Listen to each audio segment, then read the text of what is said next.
The hour was past midnight when the summons came, a trembling voice, a shattered lamp, and a street that smelled of coal and wet stone. I wrapped my coat tighter, the wall damp with sleet, and followed the porter's hurried footsteps toward number 7 where the curtains were tightly drawn. Inside, a parlor lay half dark. The air tasted of coal smoke and lavender. A figure slumped by the hearth, Mr. Hadley, stiff, eyes fixed on the ceiling. A single wound at the base of his skull, a toppled glass, and a small, torn theatre ticket clenched in his fist. The first thread of a story I did not yet know. Mrs. Hadley wept on the sofa. Her gloves were silk, her voice thin with fright. She swore a stranger had come that night for private counsel.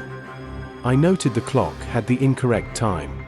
My pocket watch showed nearly 1. A carriage had rolled from the lane 20 minutes earlier, and neighbors heard the clatter. The ticket in his hand pointed to the Lyceum.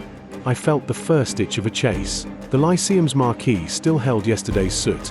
A stagehand remembered Hadley arguing with a man of ink-stained fingers and a clipped voice. Backstage, we found a scrap of costume, a strip of fine black velvet, and a scent I could not place, something floral under the coal smoke, like an imported violet. A bowler-hatted man at the tavern remembered a carriage and a woman in a dark cloak.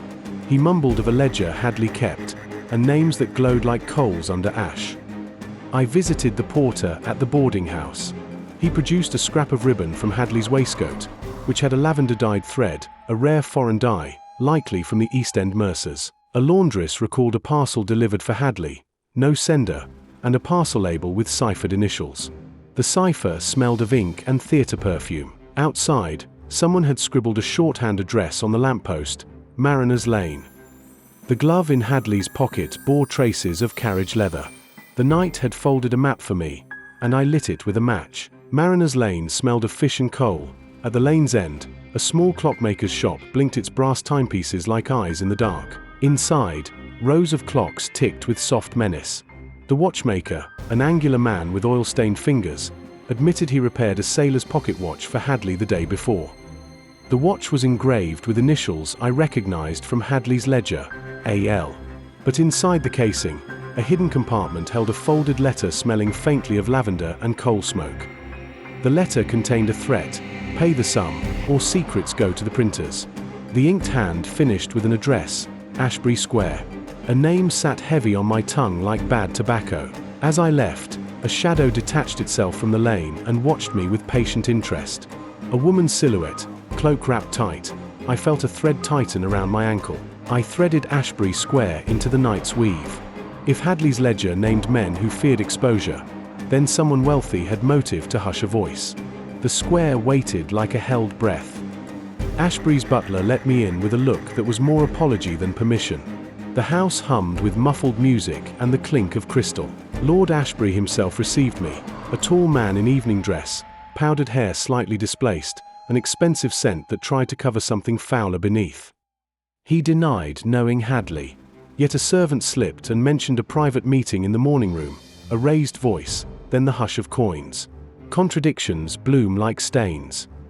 In Ashbury's study, I found the ledger's ghost, letters torn from a correspondence, a thread of blackmail naming a theatrical engagement, a signature scratched to look like a joke, ale. A figure loomed behind the curtains, the cloaked woman from the lane. She stepped forward, her voice steady as a blade. She had loved Hadley once and lied for money twice. She claimed Hadley blackmailed Lord Ashbury with secrets of a young man at court. I watched Ashbury's fingers strain on a glass.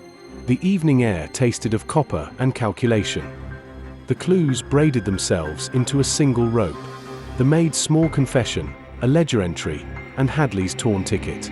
They pointed not merely to money, but to preservation of a name. I confronted Ashbury in the conservatory, where palms sighed, and the night smelled of damp soil. He admitted meeting Hadley to buy silence, but not to murder. The butler, a man of steady hands, betrayed a memory. He had moved Hadley's chaise after finding him ill, and a carriage driver nearby saw Lord Ashbury's carriage return 2 hours later, lighter by a parcel. I laid out the ledger, the ticket, the watch, and the torn ribbon on the table and spoke plainly. The blackmail had been arranged to secure a marriageable secret. Fear had turned gentleman into predator. Lord Ashbury, cornered, confessed in scraps. Hadley arrived with threats.